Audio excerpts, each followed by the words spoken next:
Teen Beach Movie reminds me of something I'd write if I had a lobotomy. Lots of imaginative ideas that don't really go nowhere. Teen Beach Movie. Teen Beach Movie aired on Disney Channel when I was about 16, so I didn't even know it existed until recently, but apparently it was very popular. Ross Lynch is also here too. He's looking very yellow. Ross Lynch. He was in a show called Austin Alley, but I referred to him as male Sydney Sweeney. There's like a rumor about like my political preference recently that was like, I feel like people were making a speculation about my beliefs. I never saw Austin or Alley. I last remember seeing Ross Lynch in a video getting all horned up with Troye Sivan, and very shortly after, he got canceled for following a conservative dating app on TikTok called The Right Stuff. To me, it sounds like an app you download to buy drugs.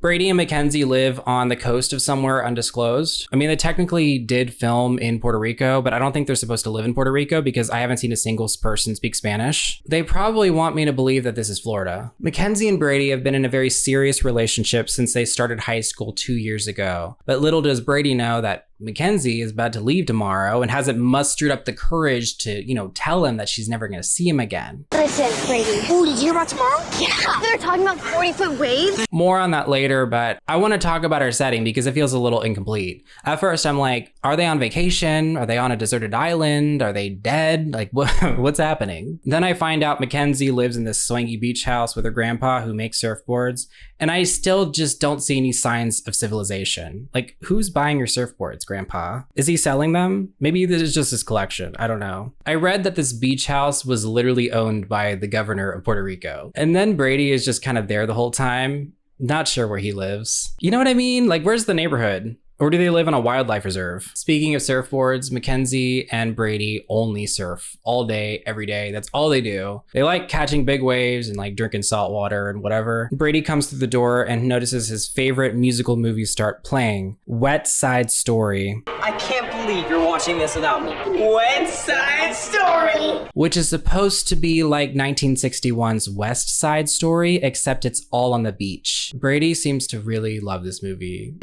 Best movie ever made. And he does that thing that regular people do when he over-explains the plot of said movie. A surfer guy and a biker girl share a secret love while trying to unite their rivaling gangs. Evil real estate mogul tries to turn their hangout into a resort. Mackenzie, on the other hand, really hates this movie because she doesn't understand how musicals work. They sing for no reason. They sing in the ocean and never spit out water. Whatever you do, Mackenzie, definitely don't watch The Little Mermaid. It's gonna piss you off. I know the target audience probably didn't have an issue with this, but the way this was clearly shot on a modern camera and then digitally edited onto the TV bothers me. It's giving iMovie filter. We see a few snippets of West Side Story so that the audience can like familiarize themselves with the characters for the big reveal later. Suddenly, Mackenzie's aunt walks in before Mackenzie could break the news to Brady that she's leaving tomorrow. We're leaving tomorrow.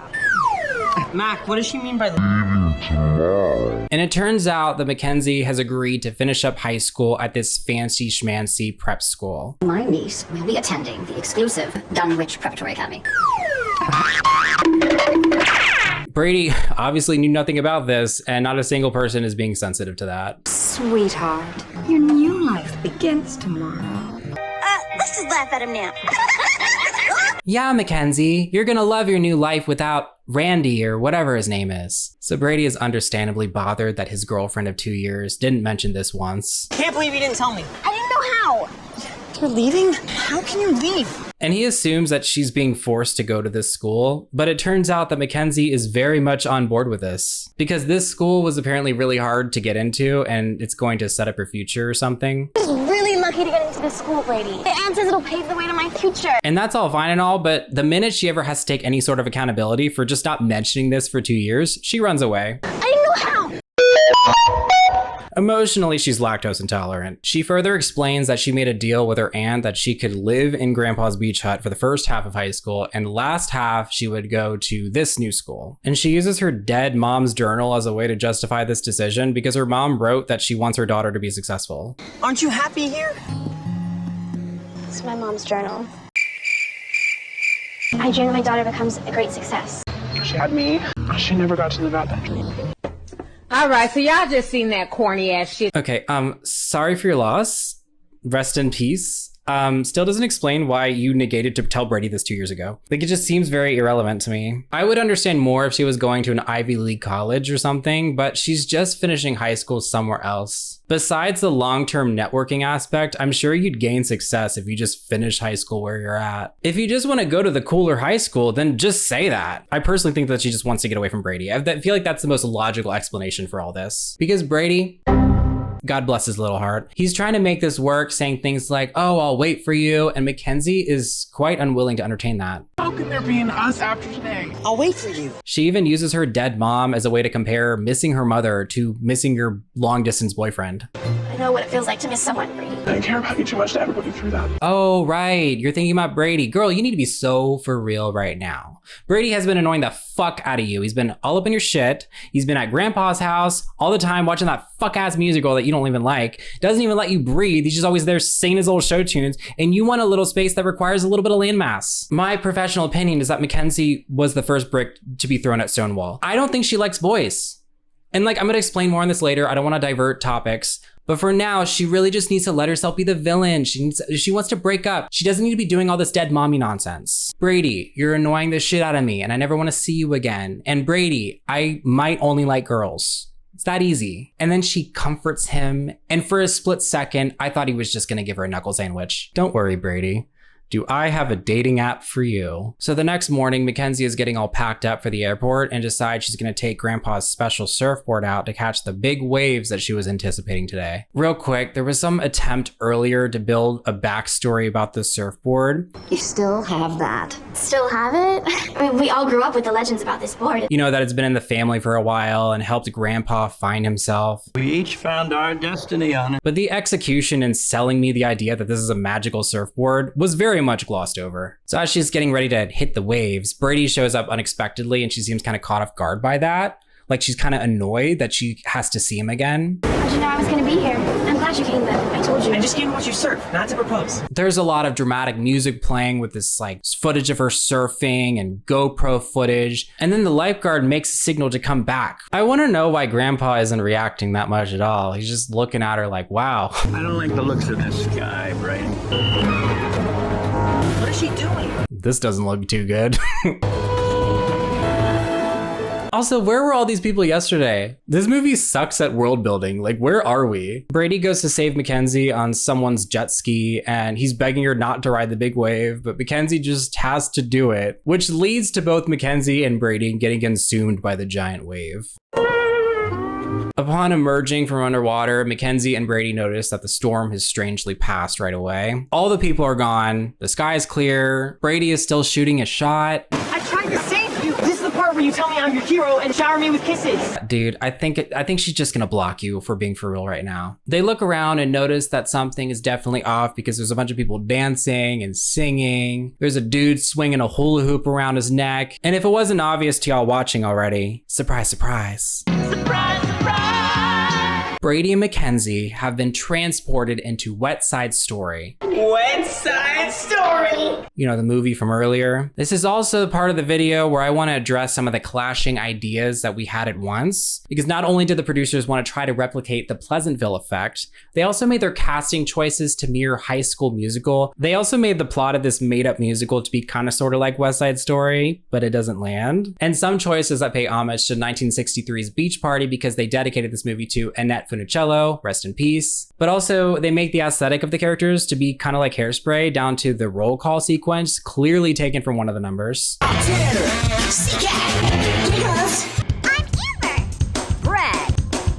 Is Michael Jordan ever gonna stop talking about basketball? No, he's not. That's what fuels him. As long as Michael Jordan's talking about basketball, as long as Shaq's talking about basketball, as long as Cher is talking about saying, I'm gonna fucking talk about Hairspray whether you like it or not. Hairspray also had Zac Efron in it. There was just a plethora of ideas. So my slight confusion as an adult watching this was just trying to figure out where they were taking all this.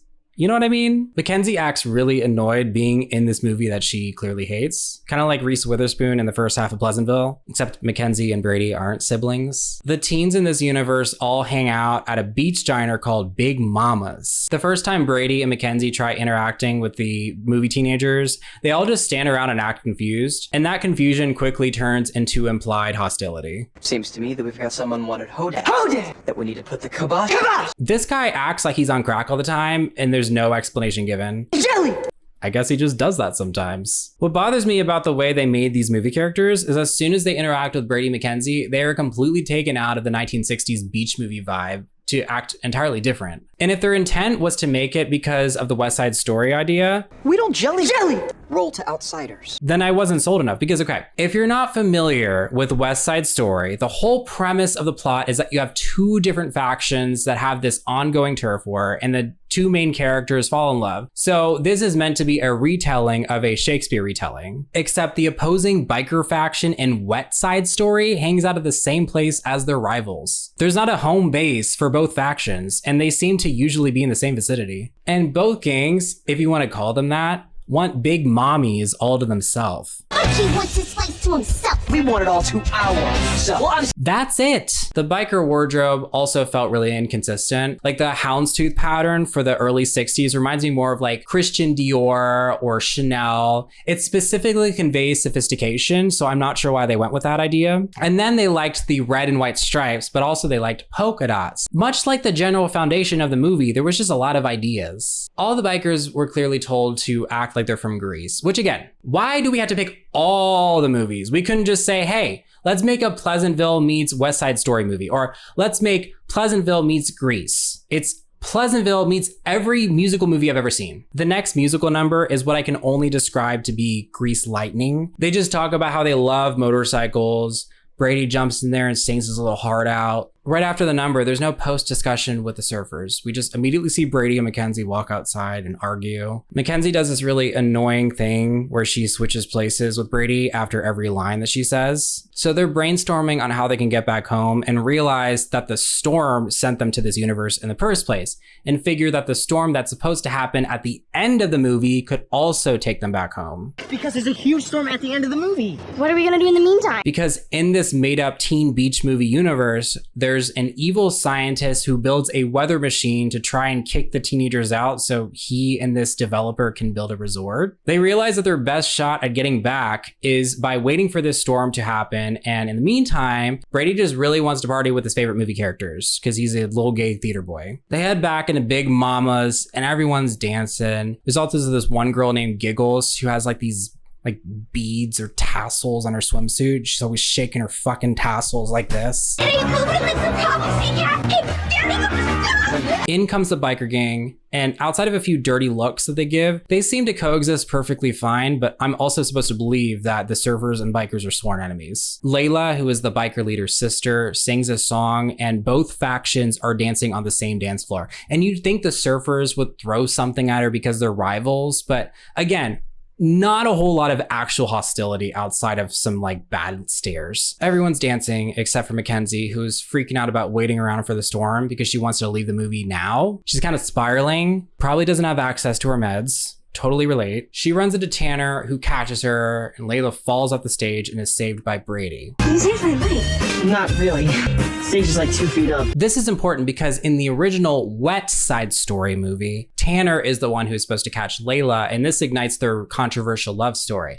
But since that didn't happen, we have a bit of a love rectangle, if you will. For the rest of the movie plot to play out as intended, Tanner needs to be in a relationship with Layla, but both of them are now crazy about Mackenzie and Brady. Everyone is just kind of standing around because they don't know what to do next now that the timeline has changed. This is like another perfect example of what Pleasantville did perfectly, and like it's just not landing for me here.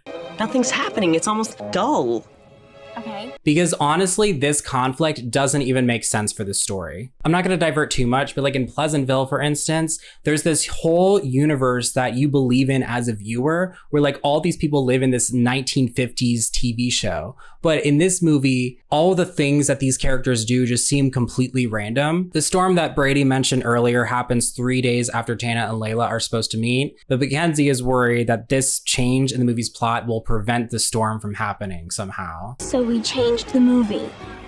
We changed the movie. We changed the movie! So they head off to the secret hideout where the evil developer and the mad scientist live to try and get some information. It turns out that in the plot, Layla and Tana are supposed to get these two factions to team up and destroy the weather-altering machine, and the explosion from destroying it causes the big storm that's supposed to happen at the end of the film. And the point of this weather machine is to stop ocean waves from existing so that the teenagers leave so they can build this resort. Surfers will leave to find a new spot to surf. The bikers won't come near this area ever again. Mackenzie and Brady figure that if they get Tanner and Layla together, then it will put the movie back on track so they can return home. I don't know why they don't just destroy the machine now, but I guess whatever. The problem that they keep running into is that Layla and Tanner only want to be with Brady and Mackenzie. The plan they come up with is to both entertain a relationship with the movie characters, but also try and convince Tanner and Layla to go after each other. It's kind of like not working though, because both Brady and Mackenzie are just so irresistible. No, I've never seen a chick quite like you. Chick, really? Hold on while I lay some eggs. Okay. Brady and Mackenzie figure switching places might work better, so Brady tries convincing Tanner and Mackenzie tries convincing Layla. And what better way to do that than at the private get-togethers for both the biker girls and the surfer guys. The girls have a little pajama party while the guys all hang out at Big Mama's. I don't know where the biker guys are, or the surfer girls. At the pajama party, the girls all talk about how they decide what to wear based on like what boys think of them, or like how boys will react. You have to ask a boy out without asking him. Like with your eyes. But Mackenzie is like, hey, wait a minute. Have you ever heard of feminism? We can do anything a guy can do. There also seems to be a reference to Angry Birds. And I try to hit that angry bird. Wait a minute, angry. You know, the popular app, which was a very 2013 decision to make. At some point, both Brady and Mackenzie get faction makeovers, and the next day, Brady is kind of irked that she couldn't get Layla to talk about Tanner, but Brady is just enjoying hanging out in his favorite movie. Could be stuck here forever. Would it be so bad? I also didn't see Mackenzie try to talk about Tanner at all. Mackenzie starts spiraling at the thought of being in this movie forever, but Brady kind of likes it. He likes the idea of staying there forever because he wants to be with Mackenzie. That we're here. We're together. But Mackenzie is like, no, I need to go to this rich person school because that's what my mom would have wanted. I thought you understood. I do. Just say that you're annoyed with libertarian SpongeBob. And his attitude about being stuck in this fuck-ass movie is driving her to be neurotic. I don't blame her at all. I would become very aggressive. I would start swinging at these teenagers, and it would be the right thing to do. Okay, very important. Let's revisit Mackenzie's lesbian tendencies, because I began to formulate this hypothesis after watching the scene with her and Layla. Very, very lesbian. Very, very lesbian. I haven't seen Mackenzie look at a boy like that. Not once. Ever. And Layla looking at her like clearly there's something going on. And okay, like maybe the intent was to make this about girlhood and close friendship, but I'm not getting girlhood. You're not all what I thought you'd be. You know, it's funny. I feel like I could tell you anything. Yeah, I know. It does feel like that, doesn't it? I'm getting Cadet Kelly. I'm getting Ice Princess. They're talking about their friendship. Mackenzie compliments her necklace. Layla is telling her secrets about wanting to surf, but girls don't usually surf. You know who does surf? Mackenzie. Never let anyone tell you what you can and can't do in life. I think they're the most compatible couple in this entire movie, actually. And quite frankly, I think Tanner and Libertarian SpongeBob look like they belong together. You know, they kind of remind me of gay Republicans, actually. I think Mackenzie had this idea of getting Tanner and Layla to surf together, but while her and Tanner are walking along the beach, the evil land developer uses his flux capacitor to remove the waves. Or something happens. I just see a laser hitting the water. So she tells Tanner that she has to go talk to Brady or something. So Brady and Mackenzie are both trying to figure out how to convince the teenagers to destroy the machine. I don't really know how destroying this machine has anything to do with Layla and Tanner being together, as I mentioned previously. While they're brainstorming, Mackenzie falls into the Atlantic Ocean and discovers that her hair is not wet, and I suppose she also has the urge to sing now. What are we gonna do? And the takeaway here is that she's slowly becoming a part of the movie. So as they're on their way to find Layla and Tanner, the evil dude jump scares them from behind. I know karate. And then Brady gets shot by a laser pistol of sorts, and they get kidnapped, leaving the lobotomized teenagers as their only hope to figure out this shit themselves. Layla and Tanner are talking it up while this is playing out, and Layla tells Tanner that she wants to go surfing, which is a big deal because bikers aren't supposed to like surfing, especially girl bikers. They're hitting it off. They sing this entire song together and notice that Mackenzie's flower crown that Tanner made her was in the sand. And their only explanation of this was that they were kidnapped. The developer has them tied to the weather machine, except I don't think they're supposed to die or whatever. So is he planning on just letting them go at some point? And I'm also confused because I thought he already used the machine to stop the tides. What else does he have to do? You know what? I think I'm just not supposed to think about it that much. Layla and Tanner go to Big Daddy's to tell everyone about Mackenzie and Brady getting taken away and that they need everyone's help. Suddenly, everyone remembers that they're supposed to hate each other, and both factions cause all kinds of commotion. But ultimately, Layla and Tanner being in a relationship helps the two gangs set aside their differences. Upon noticing the giant laser in the sky, the lobotomy victims figure that Brady and Mackenzie are probably inside the lighthouse. In an anticlimactic turn of events, they run in there, break the machine, and save Brady and Mackenzie. They also teleport back to the beach in different clothes, and they use the "we're inside of a movie" as a way to explain this. They did this several times throughout the movie, but it just seemed to happen at like really random times. I guess it's supposed to signify like when the movie scene changes. They break the news to the crackheads that they have to leave and go back home. Layla gives Mackenzie her flower necklace because she secretly loves her romantically. I will not be debating this. Using Grandpa's magic surfboard, they end up back in the real world at the exact moment before they left in the first place. Mackenzie decides to take another crack at that wave, and the necklace that was given to her by Layla gives her the lesbian courage to do it right this time. I love that thing characters do when they look like they're about to be upset about something, but then they end up feeling the opposite. That was outstanding. Wow. I really thought Grandpa was gonna lose his shit. He's known to be pretty reactive. Mackenzie's aunt comes to take her to the airport, and Mackenzie tells her to eat shit because she wants to stay in Puerto Rico and surf with libertarian SpongeBob forever. And the movie ends with a dance number. Comment below if you want to see me talk about the second movie or what movie you'd like me to cover next. If you like this video, please like and subscribe, and we'll see you in the next one. Bye.